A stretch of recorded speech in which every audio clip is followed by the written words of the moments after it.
अस्सलाम वालेकुम स्टूडेंट्स।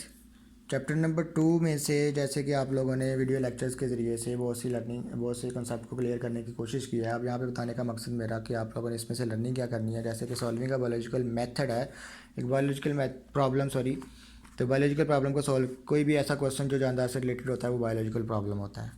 इसमें जैसे कि डेफिनेशन लिखी और उस प्रॉब्लम को सॉल्व करने के लिए हम जो मेथड यूज़ करते हैं उसको बायोलॉजिकल मेथड यूज़ किया जाता है। ये बायोलॉजिकल मेथड की डेफिनेशन दी गई है आपको, ठीक है। इसी तरह बाकी कुछ हिस्ट्री बताई गई है कि कैसे साइंटिस्ट जो है वो इस पे काम करते थे। इंसान को हमेशा बायोलॉजिस्ट कहा जाता है। कोई भी बंदा है किसी उसके बारे में, उसके माइंड में जानदारों के बारे में कोई भी अगर क्वेश्चन आता है तो वो बायोलॉजिस्ट ही कहलाता है। और हम सब बायोलॉजिस्ट हैं। अगर हम किसी केमिकल के बारे में बात करते हैं तो हम केमिस्ट हैं। अगर हम किसी फिज़िकल मकदार के बारे में बात करते हैं तो हम फिजिस्ट हैं, ठीक है। तो इसलिए इंसान हमेशा ही बायोलॉजिस्ट है, क्योंकि जानदारों के बारे में सवाल जवाब इसके दिमाग में आते रहते हैं, चाहे वो साइंटिस्ट है या नहीं है, लेकिन वो बायोलॉजिस्ट है। इसी तरह एक बायोलॉजिकल मैथ प्रॉब्लम को सॉल्व करने के लिए जो मेथड यूज़ किया जाता है उसको हम बायोलॉजिकल मेथड कहते हैं। उसके डिफरेंट स्टेप्स हैं। रिकॉग्नाइज, सबसे पहले प्रॉब्लम रिकॉग्नाइज करना है। व्हाट इज़ ऑब्जर्वेशन, ऑब्जर्व करना कि क्या वाकई ये प्रॉब्लम है या नहीं है। फिर उसके ऊपर फ़र्ज़ करना, मफरूज़ा हाइपोथेसिस फार्मूलेशन, मफरूज़ा बनाना, फ़र्ज़ करना कि ये क्या फ़र्ज़ किया जाए, मतलब है कि ये काम कैसे हो रहा है। फिर इस फ़र्ज़ी बात के ऊपर अपनी स्टेटमेंट देना कि ये काम ऐसे हो सकता है, ठीक है। उसके बाद इसको हम डिडक्शन का नाम देते हैं। और उस डिडक्शन पे उस फ़र्ज़ी अपनी बात के ऊपर फिर हम एक्सपेरिमेंटेशन करते हैं, ताकि वो जो हमने फ़र्ज़ी बात की है क्या वो दुरुस्त है या गलत है, उसके ऊपर एक्सपेरिमेंटेशन की जाती है। फिर जो हमारे रिज़ल्ट आते हैं फिर उसको हम रिज़ल्ट को समराइज़ करते हैं, एक टेबल बना के, ग्राफ बना के। फिर उन रिज़ल्ट को रिपोर्ट कर दिया जाता है ताकि हमने जो काम किया है क्या वो ठीक है या गलत है, ताकि दूसरे लोग भी उसको देख के उसके ऊपर काम कर सकें, ठीक है। उसके बाद व्हाट इज़ बायोलॉजिकल प्रॉब्लम, इनको आगे एक करके इन्हीं स्टेप्स को एक एक करके आगे एक्सप्लेन किया गया है। हमेशा ये बात याद रखें कि जो चीज़ स्टेप्स में होती है उनको स्टेप वाइज ही लिखा जाता है, वो आगे पीछे करके नहीं लिखे जा सकते। बट जो चीज़ें सिग्निफिकेंस है या यूजेस हैं या इंपॉर्टेंस होती है उनको हम आगे पीछे करके लिख सकते हैं। ये स्टेप है तो ये आप इसी तरतीब के साथ ही लिखेंगे।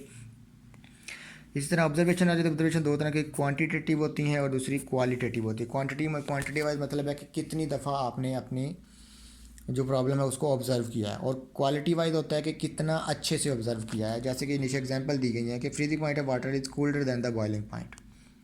कितना ठंडा होगा, उसने कहा है कि पानी का जो फ्रीजिंग पॉइंट है वो बॉइलिंग पॉइंट से कम है, ठंडा है। कितना ठंडा ये नहीं पता, लेकिन जब हम इसकी क्वांटिटी पे जाएंगे तो हमें पता चलेगा कि ये 0 डिग्री है और ये 100 डिग्री है। इसी तरह वाटर के वेट के बारे में ये एग्जांपल दी गई है।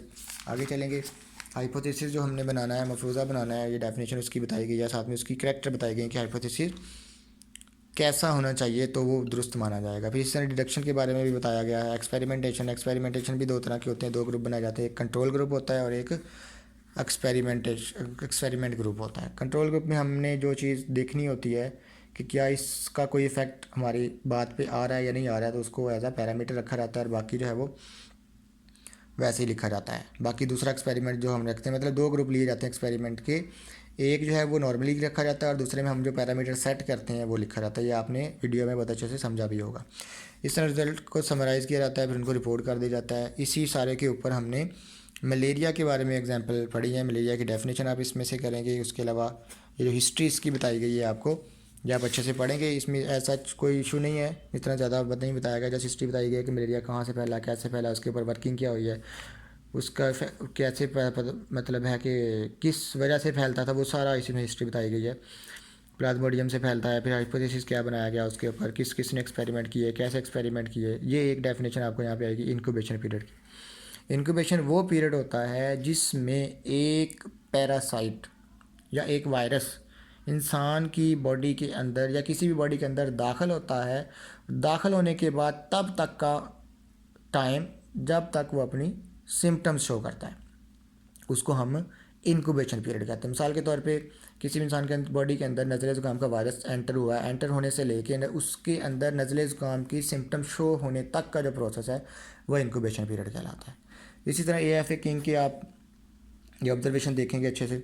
उसके अलावा रोनाल्डोस कौन था, ये एक क्वेश्चन बताया गया कि जो फीमेल मस्कीटो होती है उसको इंसान की, मैमल की या बर्ड्स के ब्लड की ज़रूरत होती है अपने अंडों को मैच्योर करने के लिए। ये भी शॉर्ट क्वेश्चन में MCQ में पूछा जा सकता है। क्यूलिक्स मस्कीटो, क्यूलिक्स क्या है, ठीक है। ये एक्सपेरिमेंट का रिजल्ट उसने साथ बताया। ये दो क्वेश्चन बनते हैं। एक क्वेश्चन ये बनता है कि जब एक मच्छर काटता है तो वो पहले अपने मुंह से सलाइवा इंजेक्ट करता है इंसान के अंदर और फिर खून चूसता है। सलाइवा इंजेक्ट करने का मकसद उसका ये होता है कि जो ब्लड होता है इंसान का वो ज़रा गाढ़ा होता है, तो वो मच्छर की बॉडी में जाके डाइजेस्ट नहीं हो पाता, तो मच्छर उसको पहले सलाइवा इंजेक्ट करता है ताकि ब्लड को अपने अंदर लाने से पहले पतला कर ले, ताकि वो उसके अंदर आके हज़म हो जाए। ये क्वेश्चन बनेगा कि how female mosquito inject saliva before sucking blood. इस तरह ये दूसरा है कि जब मच्छर काट लेता है तो उसके बाद वेल्ट अपीयर, मतलब धब्बा सा बन जाता है, एलर्जी सी बन जाती है। वो क्यों होती है? जब मच्छर काटता है, जब वो सलाइवा इंजेक्ट करता है तो वो सलाइवे का ब्लड के साथ रिएक्शन होता है, जिसकी वजह से वहाँ पे खारिश भी होती है और वहाँ पे वेल्ट अपीयर हो जाता है। How welts appear after mosquito bite, ये इसका क्वेश्चन होगा। इसी तरह थ्योरी की डेफिनेशन है। थ्योरी की डेफिनेशन ये यहाँ से बताई गई है, इसकी एग्जांपल दी गई है सेल थ्योरी और डार्विन थ्योरी। इसी तरह लॉ की डेफिनेशन है, लॉ और प्रिंसिपल है, उसकी एग्जांपल साथ दी गई है, हार्डी-वेइनबर्ग लॉ। इसमें ये एक प्रोडक्टिव थ्योरी की डेफिनेशन आएगी, ये भी आप करेंगे। उसके बाद डाटा को ऑर्गेनाइज कैसे किया जाता है। सबसे पहले डाटा, व्हाट इज़ डाटा, ये देखेंगे आप, ये डेफिनेशन इसकी होगी। आगे चलेंगे, डाटा को ऑर्गेनाइज कैसे किया जाता है, ये सारा अच्छे से करेंगे। उसके बाद रेशो और प्रोपोर्शन, डाटा एनालिसिस करना है तो रेशो और प्रोपोर्शन मैथ में आप अच्छे से पढ़ते हैं। ये डेफिनेशन इसकी दी गई है यहाँ से लेकर यहाँ तक एग्जांपल के साथ, प्रोपोर्शन की यहाँ से लेकर यहाँ तक एग्जांपल के साथ डेफिनेशन दी गई है, ठीक है। और ये कुछ एग्जांपल दे के रेशो और प्रोपोर्शन को डिस्कस किया गया है।